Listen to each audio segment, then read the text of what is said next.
Imagine the atmosphere inside Secht Castle in 1604, right after the death of her husband, Ferenc Nadasdy. For Elizabeth Bathory, this wasn't just a loss, it was the final removal of any restraint. She was now the absolute ruler of her isolated world, and that freedom brought with it a darkness that would consume everything.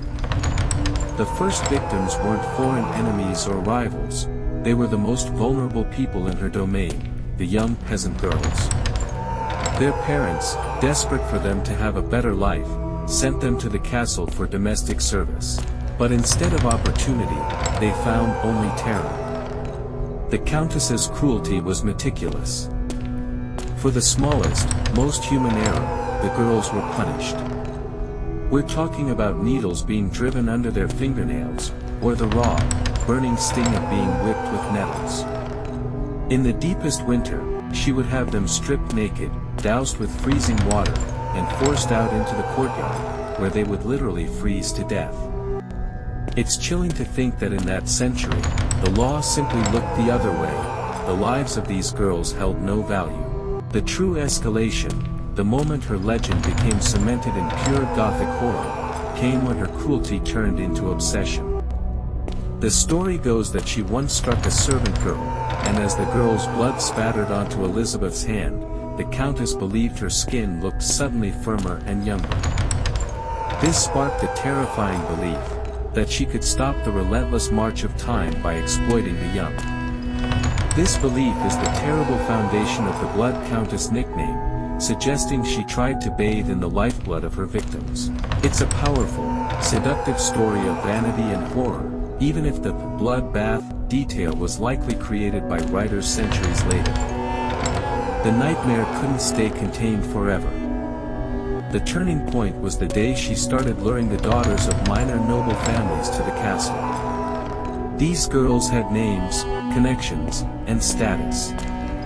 When they vanished, the crown finally had to pay attention.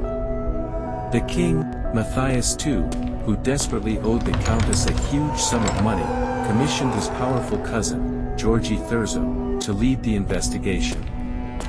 Thurzo led a raid on Secht in December 1610. The soldiers allegedly found the horrifying evidence: mutilated, captive girls, and bodies hidden away. Elizabeth was instantly placed under arrest. The 4 servants who helped her were brutally tortured until they confessed to the mass killings. They were then swiftly executed. They paid the ultimate price. But the Countess? She was too rich, too powerful, too politically connected. Elizabeth Bathory was never brought to trial. Instead, a political compromise was reached. She was sentenced to perpetual confinement within Secht Castle. The legal process was bypassed to prevent chaos among the Hungarian nobility. Her imprisonment likely served the interests of the king and her own ambitious relatives, who were eager to seize her lands and cancel those huge debts. She lived the final 4 years of her life alone, bricked into her own rooms, dying in 1614. Her story remains a chilling paradox, a monster who may have also been history's most prominent victim of a political frame-up.